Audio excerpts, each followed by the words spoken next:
Hi guys, and welcome back to the channel. In today's video, we are going to learn that how you can change the email of your Coinbase account. So to begin with, you need to open your Coinbase application on your device. Once you open the application from here, you need to tap on this menu. Then select Profile in Settings. You need to scroll down where you will find Security. Under Security, you need to tap on Change Security Settings. So it will bring you here. From here, you need to tap on Email and Password. If you want to change your email, then tap on Update.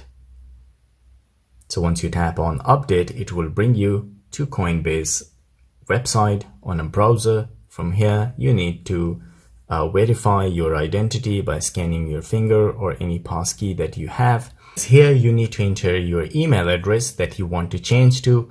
Once you enter your email address, then you need to tap on Continue, and then the Coinbase application will send you a code on the new email address, and then you need to enter that code and to verify your email address, and that's it. Your email will be updated and you can this way change your email address on the Coinbase account.